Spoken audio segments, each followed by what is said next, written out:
Hello friends, welcome to Jyoti English class. Friends, ನಾನು ಯಾವಾಗಲೂ ಹೇಳೋ ಹಾಗೆ ನನ್ನ ವೀಡಿಯೋಸ್, ನನ್ನ ಕ್ಲಾಸಸ್ ನಿಮ್ಗೆ ಇಷ್ಟ ಆದರೆ ಸಬ್ಸ್ಕ್ರೈಬ್ ಆಗಿ, ಲೈಕ್ ಮಾಡಿ, ಮತ್ತು ಕಮೆಂಟ್ ಮಾಡೋದು ಕೂಡ ಮರಿಬೇಡಿ. ನಿಮ್ಮ ಕಮೆಂಟ್ಸ್, ನಿಮ್ಮ ಲೈಕ್ಸ್ ನನಗೆ ತುಂಬ ಇಂಪಾರ್ಟೆಂಟ್. ಯಾಕೆ ಅಂತ ಹೇಳಿದ್ರೆ ನನ್ನನ್ನು ನಾನು ಇಂಪ್ರೂವ್ ಮಾಡ್ಕೋಬೋದು. ನಿಮಗೆ ಹೇಗೆ ಬೇಕೋ ಹಾಗೆ ನಾನು ಕ್ಲಾಸ್ನ ರೆಡಿ ಮಾಡ್ಕೋಬೋದು. ಹಾಗಾದರೆ ಪಾಠ ಶುರು ಮಾಡೋಣ. ಇವತ್ತಿನ ಪಾಠ ಶುರು ಮಾಡೋಣ. ಇವತ್ತಿನ ಪಾಠದ ಹೆಸರು present and past indefinite. So ಇದು ಯಾವಾಗ ಉಪಯೋಗ ಮಾಡ್ತೀವಿ, ಹೇಗೆ ಉಪಯೋಗ ಮಾಡ್ತೀವಿ ಅಂತ ಇದಿಷ್ಟನ್ನು ನಾನು ಎಕ್ಸ್ಪ್ಲೇನ್ ಮಾಡಿದ್ಮೇಲೆ ನಿಮಗೆ ಗೊತ್ತಾಗುತ್ತೆ. ನಾವು ಇಂಗ್ಲೀಷ್ ಕಲ್ತ್ಕೋಬೇಕಾದ್ರೆ ಅದು ಏನು ಅಂತ ಕಲ್ತ್ಕೊಳ್ಳೋಕ್ಕಿಂತ ಅದನ್ನು ಹೆಂಗೆ ಉಪಯೋಗ ಮಾಡೋದು ಅಂತ ಕಲ್ತ್ಕೊಳ್ಳೋದೇ ಮೋಸ್ಟ್ ಇಂಪಾರ್ಟೆಂಟ್. ಫಸ್ಟ್ ಸೆಂಟೆನ್ಸ್ ನೋಡಿ, he goes to college by bus. He goes to college by bus. ಇಲ್ಲಿ ಇದು ರೆಗ್ಯುಲರ್ ಆ್ಯಕ್ಷನ್. ಅವನು ಯಾವಾಗಲೂ ಕಾಲೇಜ್ಗೆ ಬಸ್ಸಲ್ಲಿ ಹೋಗ್ತಾನೆ. ಒಂದೇ ಸೆಂಟೆನ್ಸಲ್ಲಿ ನಾವು 2-3 ಥರ ನಾವು ವಿಷಯ ಕಲ್ತ್ಕೊಳ್ಳೋಣ. So he goes to college by bus. First ನಾವೇನು ಕಲ್ತ್ಕೋತೀವಿ, as I said yesterday, here noun is singular and the same way the supporting verb should be singular. ಅಂದರೆ ನೌನ್ ಸಿಂಗ್ಯುಲರ್ ಆಗಿದ್ದಾಗ ಸಪೋರ್ಟಿಂಗ್ ವರ್ಬ್ ಕೂಡ ಸಿಂಗ್ಯುಲರ್ ಆಗಿರಲೇಬೇಕು. He goes to, he ಅಂತಿರೋದ್ರಿಂದ goes ಅಂತ ಇದೆ. ಒಂದು ವೇಳೆ ಒಂದು ವ್ಯಕ್ತಿಗಿಂತ ಜಾಸ್ತಿ ಇದ್ದಿದ್ದರೆ ದೇ ಆಗ್ತಿತ್ತು. ಇಲ್ಲಿ ಗೋಸ್ ಬದಲು ಗೋ ಆಗ್ತಿತ್ತು. They go to college by bus ಅಂತ ಆಗ್ತಿತ್ತು. ಈಗ ನಾವು ಮಾತಾಡ್ತಿರೋದು ಒಬ್ಬನೇ ವ್ಯಕ್ತಿ ಮೇಲೆ. He goes to college by bus. So ಇದನ್ನು ನಾವು 2-3 ಥರ ಮಾಡಿ ಕಲ್ತ್ಕೊಳ್ಳೋಣ. How will he go to college every day? He will go to college by bus. ಈಗ ನಾವೇನು ನೋಡಿದ್ವಿ, ಅವ್ನು ಕಾಲೇಜ್ಗೆ ಹೆಂಗೆ ಹೋಗ್ತಾನೆ? He will go by bus. I will go by cycle. She goes by Scooty. So ಇಲ್ಲಿ ಯಾವುದೇ ಒಂದು ವೆಹಿಕಲಲ್ಲಿ ನಾವು ಹೋಗಬೇಕಾದ್ರೆ ಅದನ್ನು ನಾವು ಅದರ ಹಿಂದೆ ಪ್ರಿಪೋಸಿಷನ್ ಬೈ ಬರಬೇಕು ಅಂತ ಒಂದು ನಮಗೆ ಗೊತ್ತಾಯಿತು. ಇನ್ನೊಂದು ವಿಷಯ ಏನು ಗೊತ್ತಾಯಿತು, ಇಲ್ಲಿ ಒಬ್ಬನೇ ವ್ಯಕ್ತಿ ಇದ್ದಾನೆ, ಅದಕ್ಕೋಸ್ಕರ ಗೋಸ್ ಬರಬೇಕು ಅಂತ ಗೊತ್ತಾಯಿತು. ನೆಕ್ಸ್ಟ್ ಇಲ್ಲಿ ಇನ್ನೊಂದು ವಿಷಯ, where will he go? He goes to college. He will go to college. So preposition to ಬರಬೇಕು ಅಂತಲೂ ಗೊತ್ತಾಯಿತು.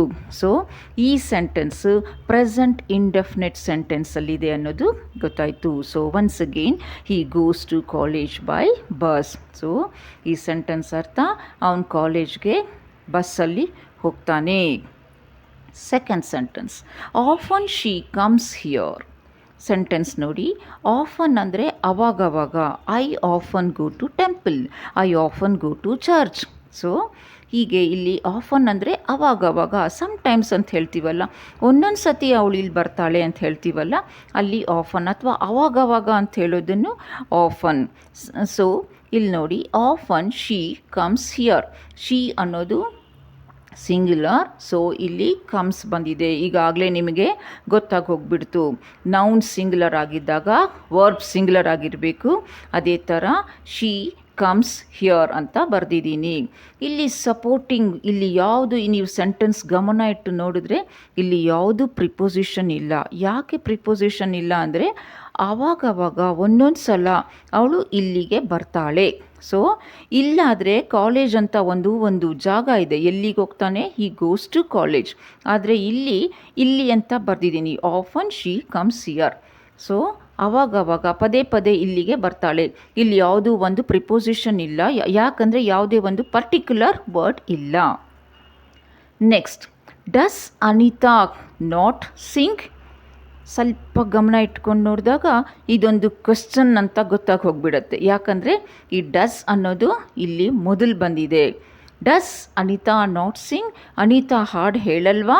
So does Anita not sing, ಇಲ್ಲಿ ಯಾವುದೇ ಒಂದು ಪ್ರಿಪೋಸಿಷನ್, ಮತ್ತೆ ಇಲ್ಲಿ ಪ್ರಿಪೋಸಿಷನ್ ಇಲ್ಲ, ಬರೀ ಇಲ್ಲೊಂದು ಕ್ವೆಶ್ಚನ್ ಇದೆ. ಇದನ್ನು ನಾವು ಸ್ಟೇಟ್ಮೆಂಟ್ ಮಾಡೋಣ. ಇದನ್ನು ಕ್ವೆಶ್ಚನ್ನ ನಾವು ಇಂಗ್ಲೀಷ್ನಲ್ಲಿ ಇಂಟರೋಗೇಟಿವ್ ಸೆಂಟೆನ್ಸ್ ಅಂತ ಕರಿತೀವಿ. ಡೋಂಟ್ ಇಂಟರೋಗೇಟ್ ಮೀ ಅಂತ ಹೇಳ್ತಾರೆ ಕೆಲವರು, ನನ್ನನ್ನೇನು ಕ್ವೆಶ್ಚನ್ ಮಾಡಬೇಡ ಅಂತ. ಇದನ್ನು ನಾವು ಸ್ಟೇಟ್ಮೆಂಟ್ ಹೆಂಗೆ ಮಾಡೋಣ? Anita does not sing. Anita ಹಾಡು ಹೇಳಲ್ಲ.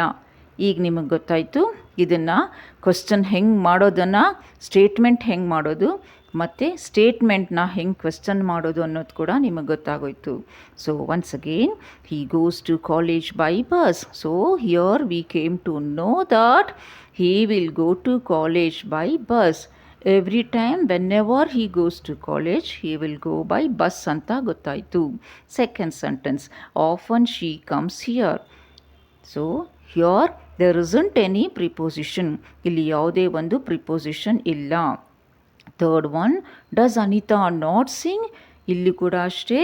So this is a interrogative sentence and we can make at the same time we can make interrogative to statement and statement to interrogative ಅಂತ ಕೂಡ ನಿಮಗೆ ಗೊತ್ತಾಯಿತು.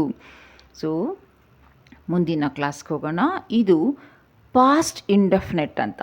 ಈಗಲೇ ಹೇಳ್ದಂಗೆ ನಾನು ಇವಾಗ ತಾನು ಹೇಳಿದೆ, ನಾವೊಂದು ಪಾಠ ಕಲಿಬೇಕಾದ್ರೆ ಕಲಿತ ಮೇಲೆ ನಾವು ಸ್ಟೂಡೆಂಟ್ ಆಗಿದ್ದಾಗ, ಸ್ಕೂಲ್ ಲೈಫ್ನಲ್ಲಿದ್ದಾಗ ನಾವು ಪ್ರೆಸೆಂಟ್ ಏನು, ಪಾಸ್ಟ್ ಇಂಡೆಫಿನೆಟ್ ಏನು, ಪ್ರೆಸೆಂಟ್ ಇಂಡೆಫಿನೆಟ್ ಏನು ಹಾಗೆಲ್ಲ ನಾವು ಕಲ್ತ್ಕೋತಾ ಇದ್ವಿ. ಯಾಕಂದರೆ ನಮ್ಗೆ ಅದನ್ನು ಕ್ವಶನ್ ಪೇಪರಲ್ಲಿ ಕೇಳ್ತಾಯಿದ್ರು, ಅದಕ್ಕೊಂದು ಎಕ್ಸಾಂಪಲ್ ಕೊಡಿ ಅಂತ ಹೇಳಿದಾಗ ನಾವು ಕಲಿತಿದ್ವಿ.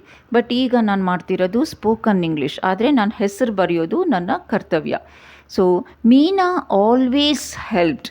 ಈ ಸೆಂಟೆನ್ಸ್ ಏನು, ಮೀನಾ ನಂಗೆ ಯಾವಾಗಲೂ ಸಹಾಯ ಮಾಡಿದ್ಲು ಅಂತ. ಮೀನಾ ಆಲ್ವೇಸ್ ಹೆಲ್ಪ್ಡ್. ಒಂದು ನೀವು ಗಮನ ಇಟ್ಟು ನೋಡಿದಾಗ ನಮಗಿಲ್ಲಿ ಯಾವುದೇ ಒಂದು ಪ್ರಿಪೋಸಿಷನ್ ನಾನು ಬರೆದಿಲ್ಲ. ಮೇಲಿನ ಸೆಂಟೆನ್ಸ್ 2 ಸೆಂಟೆನ್ಸಲ್ಲಿ ಹೇಳ್ದಂಗೆ ಇಲ್ಲಿ ನಾನೇನು ಪ್ರಿಪೋಸಿಷನ್ ಬರೆದಿಲ್ಲ. ಮೀನಾ ಅನ್ನೋದೊಂದು ಪ್ರಾಪರ್ ನೌನ್. ಆಲ್ವೇಸ್ ಯಾವಾಗಲೂ helped. So who helped you? Meena helped. When she helped? Meena always helped.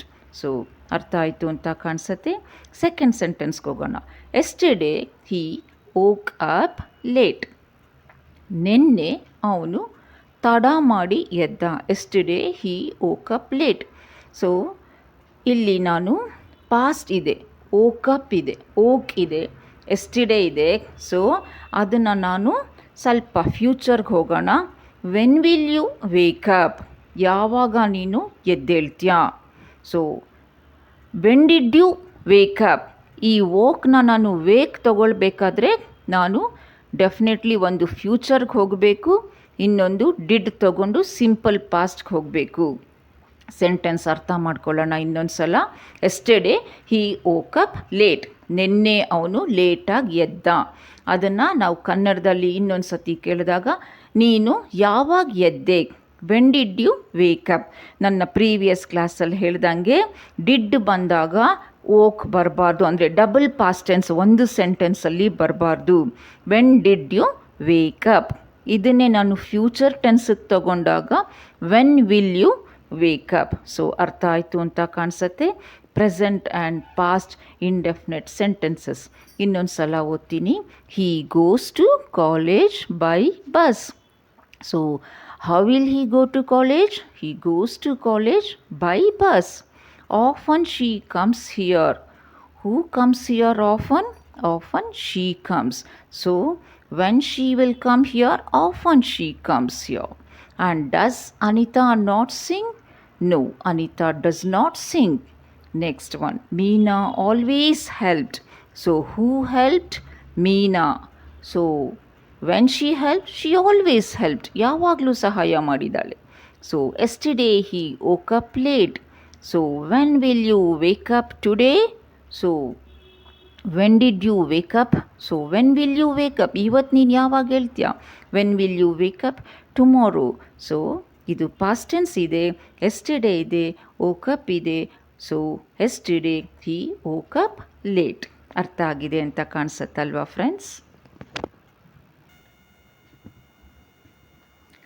So ನಿಮಗೆ ಗೊತ್ತಾಯ್ತು ಇವಾಗ. ಆಫನ್ ಅಂತ ಹೇಳಿದ್ರೆ ಅವಾಗವಾಗ. She often comes here. I often go to church. ಅವಾಗವಾಗ ನಾನು ಹೋಗ್ತೀನಿ, ಚರ್ಚ್ಗೆ ಹೋಗ್ತೀನಿ. ಅವಾಗವಾಗ ನಾನು ದೇವಸ್ಥಾನಕ್ಕೆ ಹೋಗ್ತೀನಿ. I often go to temple ಅಂತ.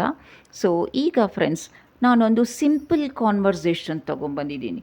ಸುಮ್ಮನೆ ನಾವೊಂದು ಜನರಲ್ಲಾಗಿ ನಾವೊಂದು ಮಾತಾಡೋ ಅಂಥದ್ದೊಂದು ಕಾನ್ವರ್ಸೇಷನ್ ತೊಗೊಂಬಂದಿದ್ದೀನಿ. ನಮ್ಮ ಸ್ಪೋಕನ್ ಇಂಗ್ಲೀಷ್ನಲ್ಲಿ ಮೋಸ್ಟ್ ಇಂಪಾರ್ಟೆಂಟ್ ಕಾನ್ವರ್ಸೇಷನ್. ಸೊ ನೋಡೋಣ. ನಾವು ಯಾವಾಗಲೂ ನಮ್ಮ ಫ್ರೆಂಡ್ಸ್ನ ಮೀಟ್ ಮಾಡಿದಾಗ, ನಾವೇನಾದರೂ ಒಂದು ಹೊಸ ವಸ್ತು ತೊಗೊಂಡಿದ್ದಾಗ ಅದ್ರ ವಿಷಯ ನಾವು ಹೆಂಗೆ ಮಾತಾಡ್ತೀವಿ ಮತ್ತು ಅದರಲ್ಲೇ ಪಾಸ್ಟು ಪ್ರೆಸೆಂಟು ಎಲ್ಲ ಇವಾಗ ನಾನು ನಿಮಗೆ ಹೇಳ್ಕೊಡ್ತೀನಿ. Neeta, how is my new bag? Neeta ಅವ್ರ ಫ್ರೆಂಡ್ ಆಶನ್ಗೆ ಕೇಳ್ತಾರೆ, how is my new bag? ನನ್ನ ಹೊಸ ಬ್ಯಾಗ್ ಹೇಗಿದೆ? ಸೊ ಇದನ್ನು ನಾನು ಪಾಸ್ಟ್ ಟೆನ್ಸಿಗೆ ತೊಗೊಂಡು ಹೋಗ್ತೀನಿ. ನನ್ನ ಬ್ಯಾಗ್ ಹೇಗಿದೆ? How is my new bag? So ಇದನ್ನು ನಾನು ಪಾಸ್ಟಲ್ಲಿ ಒಂದು ಸೆಂಟೆನ್ಸ್ ತೊಗೊಂಡು ಹೋಗ್ತೀನಿ. How was the movie? Cinema ಹೇಗಿತ್ತು? How was the food? Food ಹೇಗಿತ್ತು? ಈಗ ಈಗ present tense, how is my new bag? ಗೊತ್ತಾಗ್ತಿದೆ ಅಲ್ವಾ ಫ್ರೆಂಡ್ಸ್? ಆಶಾ ರಿಪ್ಲೈ ಕೊಡ್ತಾರೆ, it is good, where did you buy? ಚೆನ್ನಾಗಿದೆ, it is good, it's good. So ನಾನಿಲ್ಲಿ ಈಸ್ನ ನಾನು ದೊಡ್ಡದಾಗಿ ಬರೆದಿದ್ದೀನಿ. ಸೊ ನಾವು ಜನರಲ್ಲಾಗಿ ಮಾತಾಡಬೇಕಾದ್ರೆ ಇಟ್ಸ್ ಗುಡ್ ಅಂತ ಹೇಳ್ಬಿಡ್ತೀವಿ. ಇಟ್ ಈಸ್ ಗುಡ್ ಅಂತಲೂ ನೀವು ನಿಧಾನವಾಗಿ ಅದನ್ನು ಎಳೆದು ಹಾಗೆ ನಿಧಾನವಾಗಿ ಮಾತಾಡಿದಾಗಲೂ ಈ ಈಸ್ನ ನೀವು ಸ್ಟ್ರೆಸ್ ಮಾಡಿ ಮಾತಾಡೋದಾಗಲೂ ಚೆನ್ನಾಗೇ ಕಾಣಿಸುತ್ತೆ. It is good, as she is good ಅಂತ ಹೇಳೋಂಗೆ ಹಾಗೂ ಹೇಳ್ಬೋದು. ಬಟ್ ಜನರಲ್ಲಾಗಿ ಇಟ್ಸ್ ಗುಡ್. ಈಗ ಸೆಂಟೆನ್ಸ್ ನೋಡಿ, where did you buy? Did ಇದೆ, ಬೈ ಇದೆ. ಸೊ ಡಿಡ್ ಅನ್ನೋದು ಪಾಸ್ಟ್ ಟೆನ್ಸ್ ಆಯಿತು. ಬೈ ಅನ್ನೋದು ಒಂದು ಜನರಲ್ ವರ್ಡ್. ಎಲ್ಲಿ ತೊಗೊಂಡಿದ್ದೆ ಅಂತ ಕೇಳಲ್ಲ. ಎಲ್ಲಿ ತೊಗೊಂಡಿದ್ದೆ ಅದು ನಾವು ಪಾಸ್ಟ್ ಟೆನ್ಸ್ಗೆ ಹೋಗುತ್ತೆ. Where did you buy? ಆವಾಗಲೇ ನಾನು ನಿಮ್ಗೆ ಹೇಳಿದೆ, ಎರಡೆರಡು ಪಾಸ್ಟ್ ಟೆನ್ಸ್ ಒಂದು ಸೆಂಟೆನ್ಸ್ನಲ್ಲಿ ಬರಬಾರ್ದು. Double past tense should not occur in a single sentence. ಅದು ಯಾವಾಗ ಬರುತ್ತೆ ಅಂತ ಹೇಳ್ತೀನಿ, ಭಾಳ ರೇರಾಗಿ ಬರುತ್ತೆ ಅದು. ನೋಡಿ, it is good, where did you buy? Nita reply ಕೊಡ್ತಾರೆ, I bought it from a fancy store. ಈ ಬೈ ಪಾಸ್ಟ್ ಟೆನ್ಸ್ ಬಾಟ್ ಆಗುತ್ತೆ. ನಾನು ಒಂದು ಫ್ಯಾನ್ಸಿ ಸ್ಟೋರಲ್ಲಿ ತಗೊಂಡೆ. ಮತ್ತು ಅವರು ಡಿಡ್ ಅಂತೇನು ಯೂಸ್ ಮಾಡಿಲ್ಲ. I bought it from a fancy store. From where did you buy? I bought it from a fancy stores. From fancy ಸ್ಟೋರ್ಸ್ನಿಂದ ತಗೊಂಡೆ. I bought it in a fancy store. ನಮ್ಮ ಕನ್ನಡನ ಎಕ್ಸಾಕ್ಟಾಗಿ ನಾವು ಇಂಗ್ಲೀಷ್ಗೆ ಟ್ರಾನ್ಸ್ಲೇಟ್ ಮಾಡೋಕ್ಕಾಗಲ್ಲ. ಕನ್ನಡ ಅಂತಲ್ಲ, ಯಾವುದೇ ಒಂದು ಭಾಷೆನ ಇಂಗ್ಲೀಷ್ಗೆ ಟ್ರಾನ್ಸ್ಲೇಟ್ ಮಾಡೋಕ್ಕಾಗಲ್ಲ. ನಾವು ಕನ್ನಡದಲ್ಲಿ ಏನು ಹೇಳ್ತಿದ್ವಿ, ನಾನೊಂದು ಫ್ಯಾನ್ಸಿ ಸ್ಟೋರ್ಸಲ್ಲಿ ತಗೊಂಡೆ ಅಂತ. ಇವಾಗ ಇಲ್ಲೇನು ಬರುತ್ತೆ, ಒಂದು ಫ್ಯಾನ್ಸಿ ಸ್ಟೋರ್ಸಿಂದ ತಗೊಂಡೆ. I bought it from a fancy store. From where did you buy? I bought it from a fancy stores. So next Asha reply ಕೊಡ್ತಾರೆ, ಮತ್ತೆ ಕ್ವಶನ್ ಕೇಳ್ತಾರೆ, ಹೌ ಮಚ್ ಯು ಪೇಡ್? ಅದಕ್ಕೆ ಎಷ್ಟು ದುಡ್ಡು ಕೊಟ್ಟೆ ನೀನು? ಸೊ ಅದರ ಕಾಸ್ಟ್ ಎಷ್ಟಿತ್ತು? ಹೌ ಮಚ್ ಯು ಪೇಡ್, ಅದ್ರದ್ದು ಬೆಲೆ ಎಷ್ಟು ಕೊಟ್ಟೆ ನೀನು? ಅದಕ್ಕೆ ಬೆಲೆ ಎಷ್ಟಿತ್ತು, ನೀನು ಎಷ್ಟು ಕೊಟ್ಟೆ? ಪೇಡ್ ನೋಡಿ ಇಲ್ಲಿ ಇದು ಪಾಸ್ಟ್ ಟೆನ್ಸ್ ಆಗಿದೆ. I paid ₹500. ನಾನು 500 ರೂಪೀಸ್ ಕೊಟ್ಟೆ. It cost more. ಸೊ ಅದಿನ್ನೂ ಜಾಸ್ತಿ ಆಗತ್ತೆ. ನಾನು ನಿಮಗೆ ಇದ್ರ ವಿಷಯ ಮತ್ತೆ ಹೇಳ್ತೀನಿ. ಮಚ್, ಮೋರ್, ಮೋಸ್ಟ್ ಇದು ಯಾವಾಗ ಇನ್ನೂ ಜಾಸ್ತಿ ಇದನ್ನು ಹೇಗೆ ಉಪಯೋಗ ಮಾಡೋದು, ಇನ್ನೂ ಹೆಚ್ಚಾಗಿ ಇದನ್ನು ಹೇಗೆ ನಾವು ಉಪಯೋಗಿಸ್ತೀವಿ ಅಂತ ಇದು ಡಿಗ್ರೀಸ್ ಪಾಠದಲ್ಲಿ ಬರುತ್ತೆ. ನಾನು ನಿಮಗೆ ಹೇಳ್ಕೊಡ್ತೀನಿ. Positive degree, comparative degree, superlative ಡಿಗ್ರಿನಲ್ಲಿ ಈ ಮೋರ್ ಅಂತ, ಮಚ್, ಮೋರ್, ಮೋಸ್ಟ್ ಅಂತ ಬರುತ್ತೆ. ಇಲ್ಲಿ ನಾನು ಮೋರ್ ತೊಗೊಂಡಿದ್ದೀನಿ. I paid ₹500. It cost more. ಇನ್ನೂ ಜಾಸ್ತಿ ಆಗುತ್ತದು. The shopkeeper asked me to pay ₹600. ಇಲ್ಲಿ ನೋಡಿ, ನಾನು ಪೇ ತಗೊಂಡಿದ್ದೀನಿ. ಶಾಪ್ ಕೀಪರು ಪೇ ಅಂತ ಹೇಳ್ದ, ₹600 ಕೊಡೋಕ್ಕೆ ಹೇಳ್ದ. I paid ₹500. ನೋಡಿ, ಗಮನ ಇಟ್ಟು ನೋಡಿ. The shopkeeper asked me to pay ₹600. I bargained. ನಾನು ಚೌಕಾಶೆ ಮಾಡಿದೆ. I bargained and took for lesser. ನಾನು ಬಾರ್ಗ್ಯಾನ್ ಮಾಡಿ and took for lesser. So why did you bargain ಅಂತ ಕೇಳ್ಬೋದು. ನೀನು ಯಾಕೆ ಬಾರ್ಗ್ಯಾನ್ ಮಾಡಿದೆ ಅಂತ. ಐ ಬಾರ್ಗ್ಯಾಂಡ್ ಇದು ಪಾಸ್ಟ್ ಆಯಿತು. ಐ ಬಾರ್ಗ್ಯಾಂಡ್ ಆ್ಯಂಡ್ ಟುಕ್ ಇದು ಕೂಡ ನಿಮಗೆ ಗೊತ್ತಾಗುತ್ತೆ. ಟೇಕ್ ಇದ್ದರೆ where did you take, when did you take. I took yesterday. So ಇದು ಗೊತ್ತಾಯಿತು. ಇದು ಕೂಡ ನಿಮಗೆ past tense. I took for lesser. ನಾನು ಕಡಿಮೆಗೆ ತಗೊಂಡೆ. Asha, that is good. Asha reply ಕೊಡ್ತಾರೆ, ಓ ಅದು ಒಳ್ಳೆಯದಾಯಿತು ಅಂತ. ಇನ್ನೊಂದು ಸಲ ಕಾನ್ವರ್ಸೇಷನ್ಗೆ ಓದ್ಬಿಡ್ತೀನಿ. Nita, how is my new bag? Asha, it is good, where did you buy? Nita, I bought it from a fancy store. Asha, how much you paid? Neeta, I paid rupees 500. It cost more. The shopkeeper asked me to pay rupees 600. I bargained and took for lesser. Asha, that's good. Friends ನಿಮ್ಗೆ ಅನ್ಸ್ಬೋದು ಏನಿವತ್ತು ಸ್ವಲ್ಪ class tough ಆಯಿತಾ, ದೊಡ್ಡ ಇದಕ್ಕೆ ಹೋದ್ರಾ, ದೊಡ್ಡ ದೊಡ್ಡ ಸೆಂಟೆನ್ಸ್ಗೆ ಹೋದ್ರಾ ಅಂತ.